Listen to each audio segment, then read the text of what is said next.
আমাকে একজন মা লিখেছেন তার মেয়ে London school of economics environmental science geology নিয়ে পিএইচডি করতে যাচ্ছে। তো জানতে চাইছেন তার ফিউচার কী।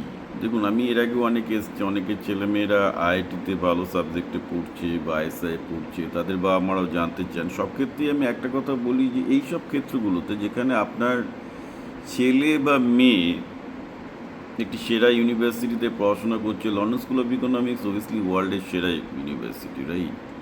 তো অলরেডি তার মানে আপনার মেয়ে নিশ্চয়ই খুবই ভালো, মানে পড়াশোনা একাডেমিক্যালি খুবই ভালো।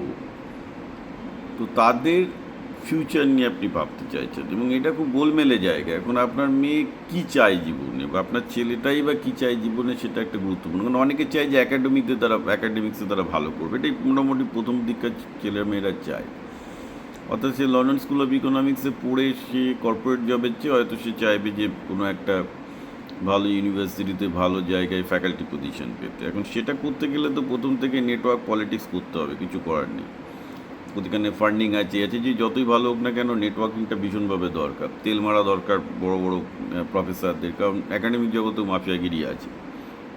যেসব প্রফেসরদের কাছে টাকা আছে, যেসব প্রফেসররা নিজেদের ক্ষমতা, নিজেদের মানে প্রচুর ফান্ডিং আনতে পারে গভর্নমেন্ট থেকে, তাদের সাথে নেটওয়ার্কিং করা, তাদের গ্রুপে যাওয়া, তাদের রিসার্চটা একটু ভালো করা। তা একটা ছেলে যে আইএসআই বা ধরা যাক যে লন্ডন স্কুল অফ ইকোনমিক্স থেকে পিএইচডি করছে, তাকে তো অন্য একটা প্রফেসরের গ্রুপের ভীষণ দরকার। কারণ একটা ওরকম ট্যালেন্টেড ফ্যাকাল্টিকে সে যদি আনতে পারে তাহলে তার গ্রুপের সম্মান বাড়বে, সেই গ্রুপ থেকে আরও ভালো কাজ হবে, সেই জন্য সে নেবে, রাইট? তো সেই নেটওয়ার্কিংগুলো, এগুলো আপনাদের মেয়ে বা ছেলেরা অলরেডি শিখে যাবে আস্তে আস্তে, বিকজ ওই ইকোসিস্টেমটা অলরেডি বড় বড় জায়গায় ওরা শেখে, কোনো অসুবিধার কোনো কারণ নেই। প্রবলেমটা হবে যদি কর্পোরেটে যেতে, যখন লন্ডন স্কুল অফ ইকোনমিক্স থেকে এরপর অনেকেই হয়তো ম্যাকিনজি বা অন্যান্য কনসাল্টিং কোম্পানিগুলোতে যেতে চায়, যেটা আজকে এআইয়ের যুগে একটু টাফ হয়ে যাচ্ছে। কারণ এআইয়ের যুগে এন্ট্রি পয়েন্টটা ইজ বিকামিং নাম্বারডি। কারণ এন্ট্রি লেভেলে দেখা যাচ্ছে যা কাজ করে যে অ্যানালিস্টগুলো, সেগুলো আর দরকার হচ্ছে না, সেগুলো সবই এখন এআই সিস্টেম করে দিচ্ছে। So that is where things can get wrong যদি কেউ কর্পোরেটে যেতে চায়।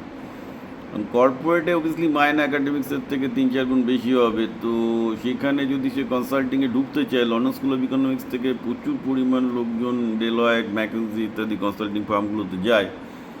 সেটা আগে যেত, এখন ইদানিং আমি যা খবর পাচ্ছি যে সেটা অনেকটা কমে গেছে, বিকজ এআইয়ের জন্য আর নতুন ওরা রিক্রুটমেন্ট নিচ্ছে না, ফ্রেশার্স রিক্রুটমেন্ট খুব কম। সেটার কী রিমেডি আমি জানি না, মানে how that going to evolve in the next আমি জানি না। But it's happening as far as I can see.